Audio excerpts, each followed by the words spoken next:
എക്കണോമിക്സിൻ്റെ last ചാപ്റ്ററാണ് India's foreign trade including Kerala economy എന്ന് പറഞ്ഞ ചാപ്റ്റർ. അപ്പോൾ നമ്മൾ കഴിഞ്ഞ ചാപ്റ്ററിൽ ഫോറിൻ ട്രേഡിനെ കുറിച്ചൊക്കെ ഡീറ്റെയിൽ ആയിട്ട് തന്നെ ഡിസ്കസ് ചെയ്തിട്ടുണ്ടായിരുന്നു. അതിലത്തെ കുറച്ച് ടേംസ് ഇതിലും വരുന്നുണ്ട് കേട്ടോ.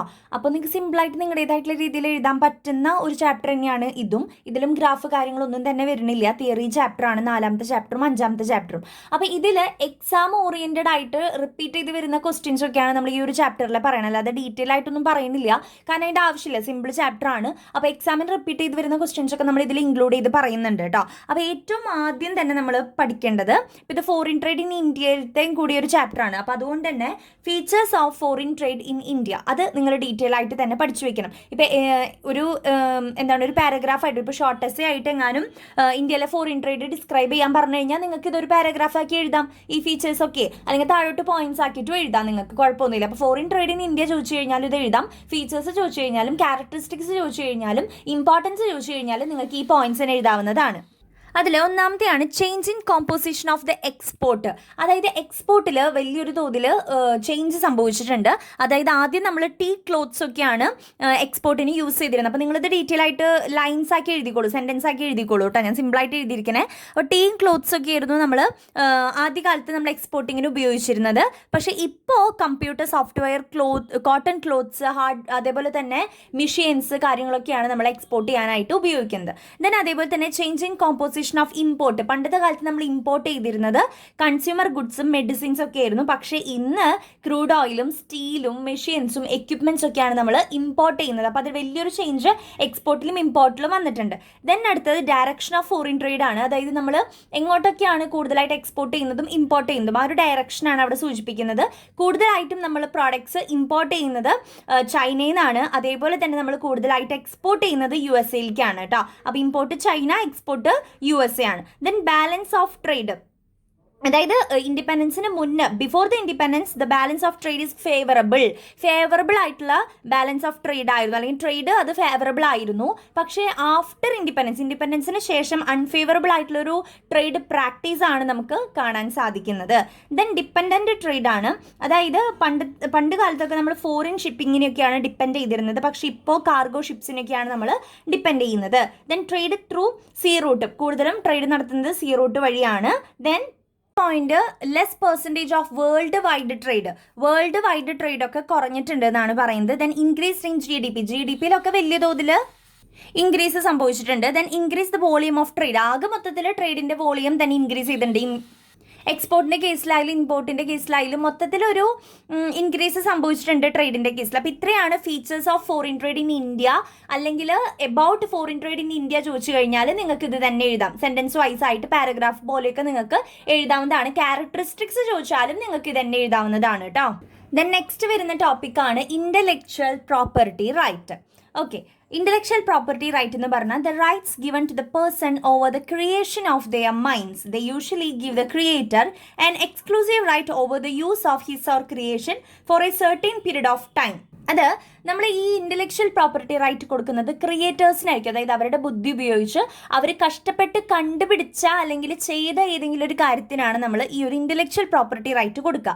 ക്രിയേറ്റേഴ്സിനായിരിക്കും നമ്മളിത് കൊടുക്കുന്നുണ്ടായിരിക്കും. അത് സർട്ടൻ പീരീഡിലേക്ക് വേണ്ടി മാത്രമാണ്, കാലാവധി ഉണ്ട്, അത് കഴിഞ്ഞിട്ട് എക്സ്പയർ ആവും. അപ്പോൾ അത്രയും കാലാവധിക്ക് വേണ്ടിയിട്ടാണ് നമ്മൾ ഈ ഒരു ഇൻ്റലക്ച്വൽ പ്രോപ്പർട്ടി റൈറ്റ് അവർക്ക് കൊടുക്കുക. നമ്മൾ ഈ ട്രേഡ് മാർക്കും പാറ്റന്റ് റൈറ്റും കോപ്പി റൈറ്റും ഒക്കെ അതിൽ ഇൻക്ലൂഡഡ് ആണ്. അപ്പോൾ അതിൽ ഒരെണ്ണമാണ് കോപ്പി റൈറ്റ്. അത് ചോദിക്കാറുള്ളതാണ്, എന്താണ് കോപ്പി റൈറ്റ് എന്നുള്ളത് കേട്ടോ. കോപ്പി റൈറ്റ് നമ്മൾ കൊടുക്കുന്നത് ആർക്ക്? അത് rights of authors of literary and artistic work. ഇപ്പോൾ ലിറ്റററി അതേപോലെ തന്നെ ആർട്ടിസ്റ്റിക് വർക്ക് ചെയ്യുന്നവർക്ക് കൊടുക്കുന്ന, അവരുടെ ആ ഒരു വർക്കിന് മേൽ കൊടുക്കുന്ന റൈറ്റ് ആണ് കോപ്പി റൈറ്റ് എന്ന് പറയുന്നത്. അതായത് പെയിൻറ്റിങ്സ്, അതേപോലെ തന്നെ musical compositions, books, other writings, ഇതിനൊക്കെയാണ് സാധാരണ നമ്മൾ കോപ്പി റൈറ്റ് കൊടുക്കാറുള്ളത്. അപ്പോൾ ഇൻ്റലക്ച്വൽ പ്രോപ്പർട്ടി റൈറ്റ് എന്താണെന്നും അതേപോലെ തന്നെ കോപ്പി റൈറ്റും നമ്മൾ നന്നായിട്ടൊന്ന് പഠിച്ചു വയ്ക്കുക കേട്ടോ. ദെൻ അതേപോലെ തന്നെ നമ്മൾ കഴിഞ്ഞ ചാപ്റ്ററിൽ ഡിസ്കസ് ചെയ്തതാണ് ട്രിപ്സ് എന്താണെന്നുള്ളൊരു കാര്യം. അതായത് trade aspected of intellectual property rights.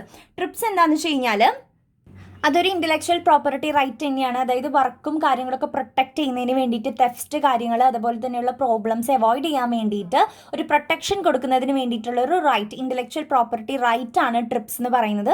Full form നിർബന്ധമായിട്ടും പഠിച്ചു വയ്ക്കുക കേട്ടോ. നെക്സ്റ്റ് ഇമ്പോർട്ടൻ്റ് ആയിട്ട് വരുന്നതാണ് foreign capital and MNCs in India.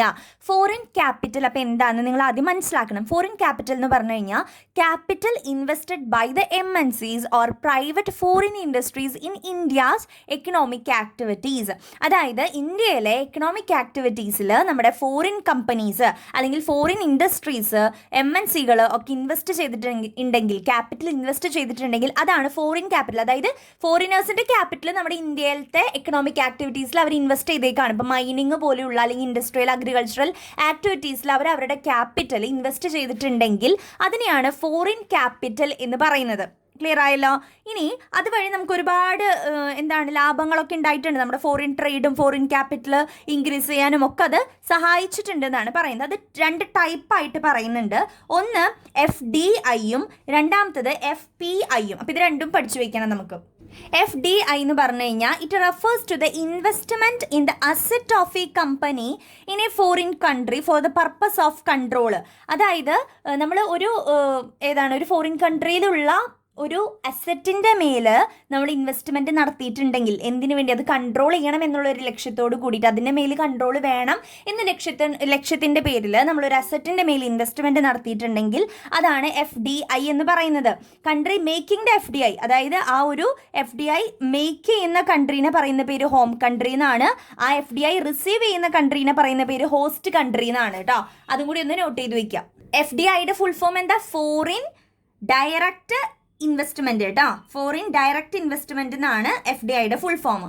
Next important ആയിട്ട് അതിൽ തന്നെയുള്ള രണ്ടാമത്തെ ടൈപ്പാണ് FDIയും ഉണ്ടെന്ന് നമ്മൾ പറഞ്ഞു, FPIയും ഉണ്ട് കേട്ടോ. FPI എന്ന് പറഞ്ഞു കഴിഞ്ഞാൽ ഫോറിൻ പോർട്ട്ഫോളിയോ ഇൻവെസ്റ്റ്മെൻറ്റ് ആണ്. അതായത് if the investor only subscribes to the shares, bonds, debentures or other securities of the company. ഒരു കമ്പനിയുടെ ഷെയർസും ബോണ്ട്സും ഡിബഞ്ചേഴ്സും ഒക്കെ സബ്സ്ക്രൈബ് ചെയ്തിട്ടുണ്ട്, അതിന് റിട്ടേൺ ആയിട്ടുള്ള ഡിവിഡൻ്റ് ഒക്കെ കിട്ടണം അല്ലെങ്കിൽ ഇൻട്രസ്റ്റ് ഒക്കെ കിട്ടണം എന്നുള്ളൊരു പേരിൽ എന്ന ഉദ്ദേശത്തിൽ ഒരാൾ അവിടുത്തെ ഒരു കമ്പനിയുടെ ഷെയർസ്, ബോണ്ട്സ്, ഡിബഞ്ചേഴ്സ് ഒക്കെ സബ്സ്ക്രൈബ് ചെയ്തിട്ടുണ്ടെങ്കിൽ അതിനെയാണ് ഫോറിൻ പോർട്ട്ഫോളിയോ ഇൻവെസ്റ്റ്മെൻറ്റ് എന്ന് പറയുന്നത്. മറ്റേത് അസറ്റിൻ്റെ മേലുള്ള കൺട്രോൾ ലഭിക്കുന്നതിന് വേണ്ടിയിട്ട് ക്യാപിറ്റൽ നിക്ഷേപിക്കുന്നതിനെയാണ് നമ്മൾ FDI എന്ന് പറഞ്ഞത്. ഇത് FPI ആണ് കേട്ടോ. അങ്ങോട്ടും ഇങ്ങോട്ടും തെറ്റിപ്പോവരുത്, നന്നായിട്ട് തന്നെ പഠിക്കണം. ഇനി നെക്സ്റ്റ് സെസ് എന്താണെന്നുള്ളതാണ്. ഇത് ചിലപ്പോൾ നിങ്ങൾക്ക് 3 മാർക്കിനൊക്കെ ചോദിക്കാൻ ചാൻസ് ഉള്ളതാണ് കേട്ടോ. What is mean by SEZ എന്നൊക്കെ ഉള്ളത്. അപ്പോൾ അതിൻ്റെ full form special economic zone എന്നുള്ളതാണ് സെസ്സിൻ്റെ ഫുൾ ഫോം വരുന്നത് കേട്ടോ. SEZ, special economic zone. അതായത് ഇവിടെ നോ ടാക്സ്, അതായത് ഒരു കാര്യത്തിനും ഇവിടെ ടാക്സ് ഉണ്ടായിരിക്കില്ല. എക്സ്പോർട്ട് ചെയ്യാനും ഇമ്പോർട്ട് ചെയ്യുന്നതിനൊന്നും ടാക്സ് ഉണ്ടാവില്ല. അങ്ങനെ ടാക്സ് ഉണ്ടാവാത്ത, ടാക്സ് കാര്യങ്ങളൊന്നും ഇല്ലാത്ത ഒരു ഏരിയനെയാണ്, സ്പെഷ്യൽ ആയിട്ടൊരു സോണിനെയാണ് നമ്മൾ സ്പെഷ്യൽ എക്കണോമിക് സോൺ എന്ന് പറയാം. നോ ടാക്സ്, അതാണ് ഇവിടെ നമ്മൾ ഇമ്പോർട്ടൻ്റ് ആയിട്ട് പറയേണ്ടത്. ഇനി നമുക്ക് പഠിക്കാനുള്ള ഏരിയ എന്ന് പറഞ്ഞാൽ കേരളയെ കുറിച്ചാണ്. അപ്പോൾ അതിൽ ഏറ്റവും കൂടുതൽ ഇമ്പോർട്ടൻ്റ് ആയിട്ട് വരുന്നത് MSMEs ആണ്. അപ്പോൾ നമ്മൾ MSMEസും അതിൻ്റെ റോൾസും പ്രോബ്ലംസും ആണ് നമ്മൾ നെക്സ്റ്റ് പഠിക്കാൻ പോകുന്നത് കേട്ടോ.